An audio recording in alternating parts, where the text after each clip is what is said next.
他就是我们的主席林瑞莲。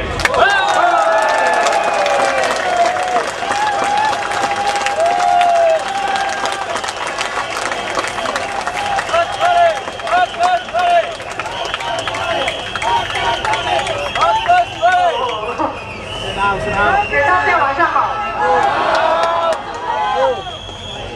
Good evening, dear friends. Welcome to AMK.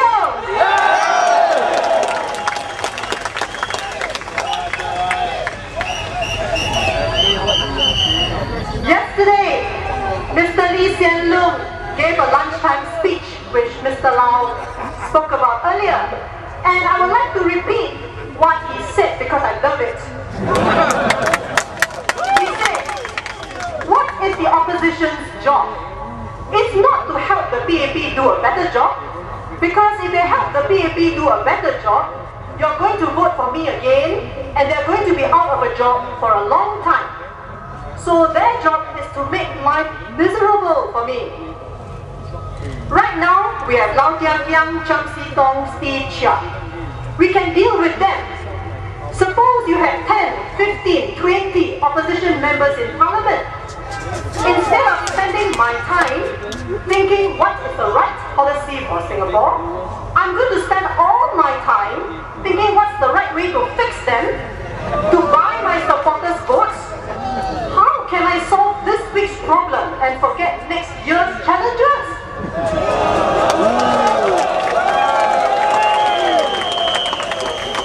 Please assess for yourself what he is saying. Let me help you. 1. He is saying that he may not be able to juggle handling opposition MPs and doing his job as PM at the same time. Question. As a Prime Minister, are you not able to multitask? Second, he says he will need all his time to fix the opposition MPs. Do you know what's the meaning of fix? Fix means to take revenge, to destroy.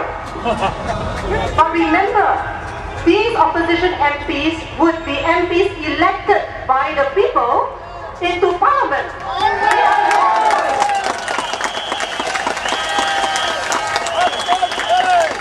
And by saying that he will fix them, he has no respect for you.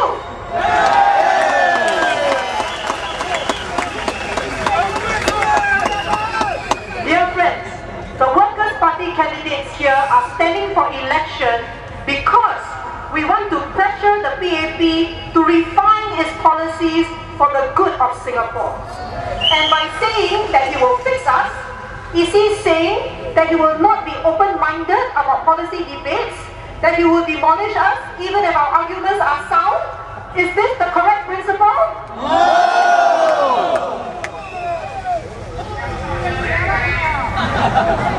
In the PAP manifesto, it says this: the PAP offers a vision for every citizen. We will foster an open and inclusive society which welcomes diversity, values each individual, and involves all of us in shaping our future. Is this true? Mr. Sylvia Lim says that he can handle 3 opposition MPs, but he says he may not be able to handle 10 or 20. But look at the Western world. How the first world presidents and prime ministers handle debates in their parliament, handle the free press, amidst all the other things that they have to do. And Mr. Lee says that if the PAP opposition ratio is 74 to 10, he may not be able to concentrate. Surely he is underestimating himself. Otherwise, he should be very worried about entrusting our future to his government.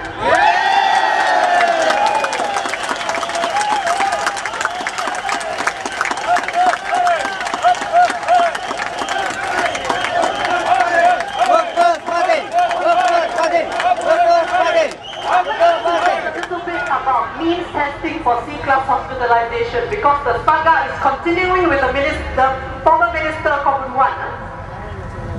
Yesterday, Mr. Kaur said that means testing for wards is not new, because patients are already choosing their wards according to what they can pay.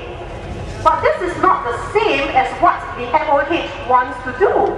Right now, patients choose themselves which ward they want to go to based on their own calculations. But what the minister is trying to introduce or is thinking of introducing is a system where the patients do not choose, but the hospital will decide whether they are rich enough or poor enough to go to certain wards.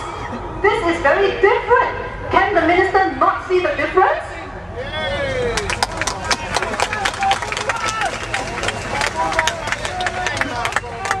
He told Parliament in March this year that he started thinking about means testing in hospitals in 2004.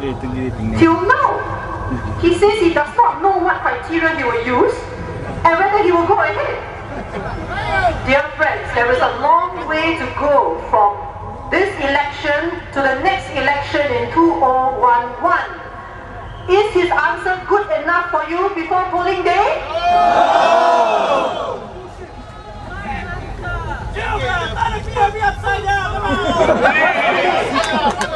Dr. Ng Eng Hen called the Workers' Party a wayang party. He said, we do not offer solutions to problems. And he asked, can the Workers' Party bring down the price of oil? My question, can the PAP bring down the price of oil?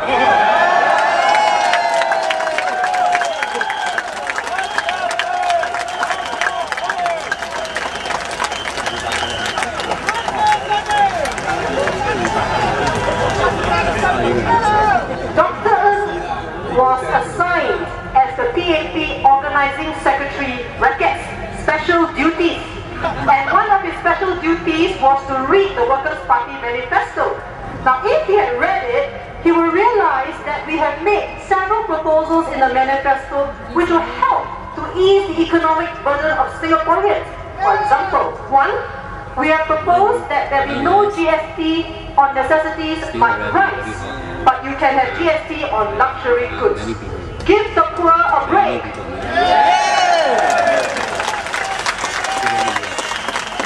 We have also suggested that there be comprehensive insurance to pay for hospitalization. We have suggested controls on university fee increases. We have even suggested ways to maximize returns on CPF savings. It is not the Workers' Party who is vague on ideas. It is the PAP manifesto which is vague.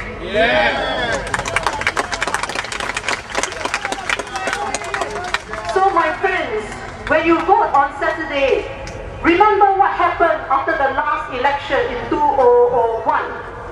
You gave the PAP 75% of the votes, and they increased GST, utilities, transport, and many other charges. Do you want this to happen again? No! Show them that we Singaporeans demand better performance for their $1 million salaries.